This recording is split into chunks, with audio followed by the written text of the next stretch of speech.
How many are you going to retain after that spring? Or how many are going to jump in the portal on you? Let's just do it. If any one of you going to go statistically and try to calculate this, I already done it. I'm not going to call his name. Jump into the portal that didn't have furniture. Shador bought him furniture. He then jumped in the transfer portal and didn't even say thank you. This is a quit on your team. Coach Prime is exposing the transfer portal, issues with it, and the precautions and issues that it's causing for certain teams, building teams, and trying to really go into December. And we've seen an example of it as he said it. Just as he said it, Thomas Castellanos has entered the transfer portal, as well as we're going to look at another clip of Deion Sanders talking about the transfer portal, supposedly transfer portal player that Mr. Cash Cleveland has replaced. So really good stuff here. If y'all enjoying this content, man, leave a like on the video. Just like it if you don't like it, man. We're going to hop right into it and listen to Coach Prime, go from there. And so let's check this out. It's December 4th, earlier this year. And I guess it's in the middle of everything. How do you find time to do that and do everything else? And when would be an ideal time for signing day? We have a staff dedicated to that, and we have coaches that are dedicated to that also, as well as I. It's not a week or a few days that go by that we're not talking to a recruit that we've targeted. We kind of know a little more than you all know because we don't let you in on everything, that how this is going to play out. But also, it's a tremendous balancing act that you have to do between the portal and high school. God, I don't want to let you in on so many things, but let me just give you this example. Just say we get 25 high school players. How many is going to play that freshman year at the most? Let's say 4 or 5. Right? And so now you got 20 guys redshirted. So when you go through that spring with that 20 guys redshirted, how many are you going to retain after that spring? Or how many are going to jump in the portal on you? Let's just do it. If any one of you going to go statistically and try to calculate this, I already done it. So it's going to be how many? Half. Okay, why don't I just focus on 10? Guys that can, see, when we grab a freshman, we expect that guy to play. We're not looking at, hey, man, we can just redshirt you, develop you. No. We're looking for you to come in and play some football. I don't give a darn if it's a walk-on, if it's a Cash Cleveland. We expect you to play. So our approach is somewhat different, heavily scrutinized, heavily criticized, but we know what we're doing. So if anybody ever did the homework and the statistics of these young men, that people have a class that they say is the #1 class in the nation, then 5 of those guys play or 4 of those guys play, then the rest go through the spring, then they jump in the portal. Give me those numbers. Don't give me the numbers of where you rank nationally recruiting, because it's just like an NFL team. You always say who won the draft. Then the team gets killed all year. You don't say nothing else about it. Who won the draft last year in the NFL? Nobody care right now, right? Exactly. You see what I'm saying? Hi, Coach Adam, Munster Tiger, 24/7 Sports. Is Tyler Brown expected to continue to kind of cross-train a little bit here? He's there. If we need him, when we need him. Defensive line did a great job last week, and we didn't need him as expected. But the first guy goes down, he needs to go in that rotation. And once he develops and get a little better, he'll be in the rotation. He doesn't have to wait for something bad to happen. The guy played his butt off offensively. It's amazing that I think one of his best offensive games was last week, and he split time all week long playing both ways. But I'm proud of him, 100%. I'm proud of that entire line. Keeping guys off Shador, and you know the formula. We give him time to throw. We got a great chance to win. Is there a chance we could see Shane Coates again this season? Yeah, you're definitely going to see him this season. Yeah, I don't know about this week, but you're definitely going to see him this season, especially with the Shane Coates I know. Hey, Coach. Jack Harlow. Thanks, Coach. Was wondering if you had an update on Nikhil Webb-Walker and just how he's doing. Is he back home now? Yes. Okay. Just wondering. He's doing well. They just sent him some packages of some things that were needed, and he's doing well. Hey, Coach. Scott Proctor, DNVR. How you doing? How you doing? I'm doing well. Obviously, a handful of guys in their final year. Was he on that show with y'all? I thought I saw him. You did good, man. Appreciate that, Coach. You did good. That's nice, man. How's it working with Neely? It's an experience. I gotta let me yap for a second, even though y'all don't like that. Yo, I don't know. People talk about how bad, Deion Sanders be bullying the media, but DNVR, I believe, if I'm not, first of all, that's the video I'm watching, so y'all go check them out. But also, it's a younger guy, I believe. So it's cool seeing him show that respect there. To say the least. Well stated. Yeah. Well You like stated. that? Yeah, for sure. Obviously, a handful of guys on this team in their final year of eligibility, but there are a lot of young guys, freshmen, sophomore, contributing in big spots. What do you think that says about kind of the direction of this program and where it's at? Well, I like where we're headed. I like where we're trending. I really enjoy the thought process of us getting better and better. It's not like we're digressing in some areas. I think we're getting better and better as time goes on. You're right. We have several defensive linemen that are moving on. We have, I think, 3 receivers that are moving on, 4 including Travis. But we've made the necessary projections and thought processes of the recruits that we're bringing in, and we know what we're going to get out of the portal. Maybe not the persons, but we know at this position we're going to go grab a couple mature young men out of the portal, and we've already have this thing mapped out. I mean, not only for this year, but for the year thereafter. So we're kind of thinking ahead on these things. These are the kind of things that I've shared with the best darn I don't even know how to describe Rick. One of the best men that I've met that has given me a tremendous opportunity, but we go over these things with Rick tremendously well before. Not that he asked me to, but I just want him to know where we're headed. Love it. Obviously, we're not going to watch the whole thing. Y'all go check it out. What's it called? There's a Jimmy Horn update in there, like a lot of those things. And I just kind of wanted to focus on the transfer portal as we talk about this transfer portal conversation. So to kind of double down on Deion Sanders, and I think some people take things as hate when he says, just like when he was talking about the whole NIL situation, right? Like, he's not against NIL, even though it came off as like he's negative against NIL.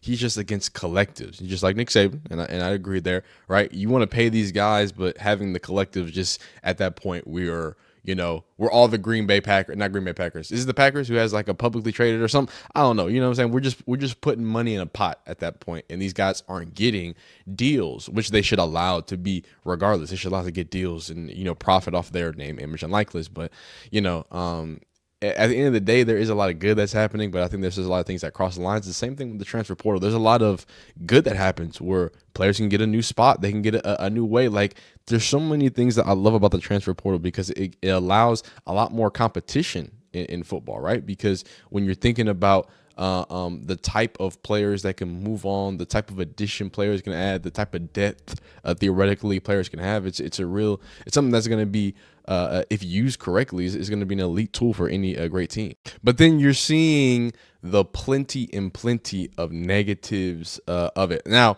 I think the biggest thing is with Thomas Castellanos. Obviously, you see Mr. Jalen Glover, also a rotational piece for Utah. And this is very impactful for Colorado fans and people who are following this upcoming Colorado game because obviously, Utah versus Colorado is one of the games that they got to win out. Utah had that really big game against BYU, which some people thought that they could win. I mean, it's a 1-point loss. Some referees got a little, did some things and made some things happen. So, this isn't a guy, let me be completely transparent. Jalen Glover isn't a guy that's, leading in carries or anything like that. You feel me? Like, he was getting 4 carries a game, 12, nothing insane, nothing good, but it's still a rotational piece that would probably be nice to have a bit of depth, right? But I don't think something that's going to majorly impact the Buffs game, but something to understand and know going into it, right? Now, Thomas Castellanos, who was benched in the last game, where Boston College went from this scrappy team in the ACC that has a chance to challenge the Clemsons of the world, and they have this high-powered offense in this defense with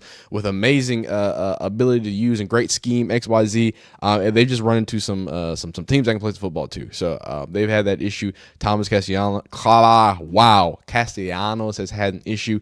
Now this one is a little interesting, right? Obviously the season's about over, right? When we go take a look at Boston College, he is the leader.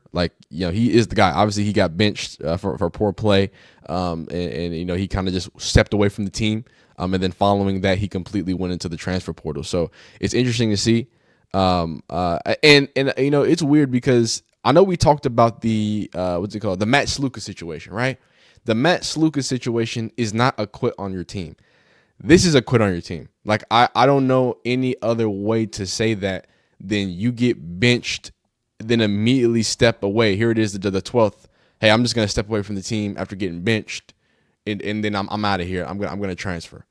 Like at some point before this point, I was very much pro power pro, and I still am. Like don't get it twisted. But the point where it stops is that if you play poorly and get benched, you can't then say, you know what I'm saying? Like I'm not driving with you quitting on the team. Now I'm fine with you transferring out after the season's over, but you not even finishing the season, like you got benched for what I'm assuming. Like this is college football. I'm assuming he didn't get benched for forever. Like you were the starting guy, you were the guy, right? I know they're 5-4, but I'm sure you were going to have more shine, and I'm sure that you would have more time to get out there and play. I mean, correct me if I'm wrong.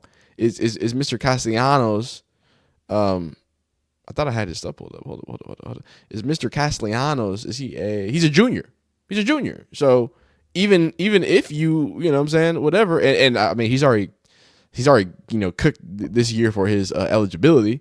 So why not just try to stick it out with a team where you already had 18 touchdowns? Like, I mean these weren't little boy numbers. He was a pretty good quarterback. People were talking about him as being not a Heisman guy, but one of those breakout guys this year. And you go against Louisville, tough loss against Louisville, but Louisville's a good team. You know what I'm saying? You lose against Virginia Tech, another good team. Virginia, not that good of a team. So when you get this to this to this and all this situation, I think it can be tough. And then you finally irk out this win. Does that say 2-7 against Syracuse? I know that does not say 2-7. Am I tripping? Okay, 37-7. I want to see this game. Let me see this game. I want to see the box score here. Okay. Who came in? So my man Grayson James, of course, came in. He was only 5 for 6 for 51 yards. Yo, it was all running, dog. It was all running.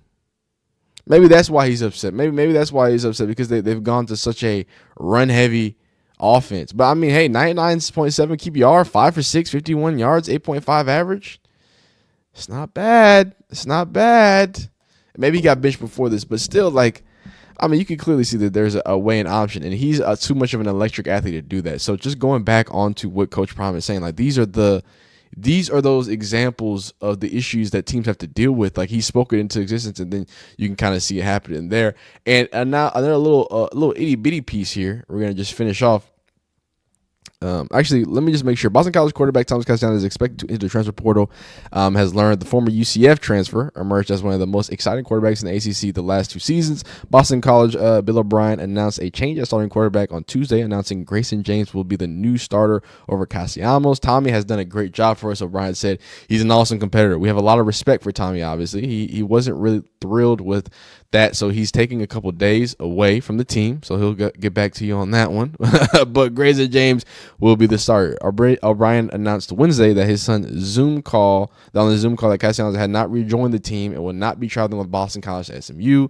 The quarterback was key in Boston College 4-1 start to the season, knocking off Florida State in week 1 and picking up a win over at Michigan State. James has entered the game last week against Syracuse in the third quarter and helped lead the 37-31 victory. BC is 1 game away from reaching bowl eligibility. In his second year with the school, Castellanos improved his numbers from 2023.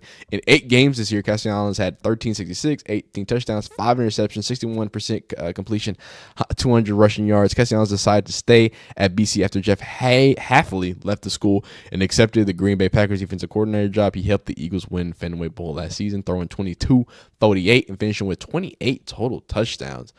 So again, this is a guy that it was very, very impactful to this team. And it's not just some guy. Shout out to my man Prime to Colorado. He has something where apparently my man Cash, he's putting together some pieces there. Y'all make sure y'all like this video, subscribe to him. I'm already subscribed. He got quick in and out videos, and he's talking about the guy that replaced or Cash Keelan replaced in the way that he's negatively being affected in the transfer portal. So we'll pop in here for a second.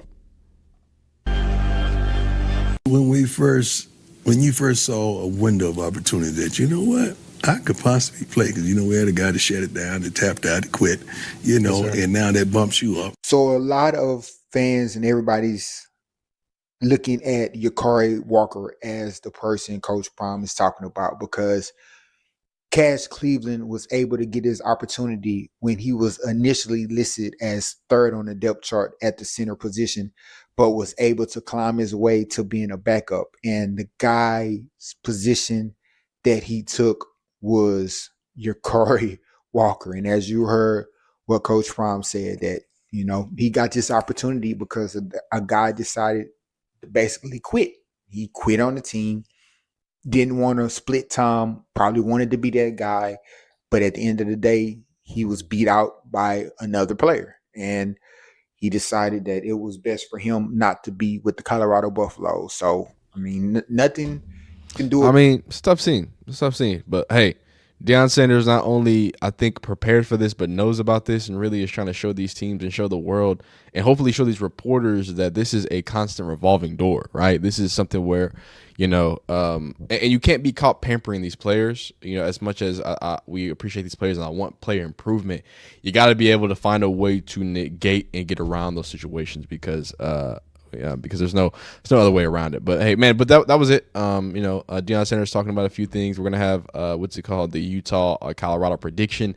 I don't think that transfer is gonna have a big deal on my prediction and what I have, but we'll go from there. They're at home, so we'll have that situation. They can not clinch anything yet, but they can definitely make their situation a lot better. They gotta win out. They gotta have that situation. So it should be good. If y'all enjoy these videos, please like it. Just like if you don't, subscribe for future college football content, Colorado content, and we'll see you next time. All right, peace.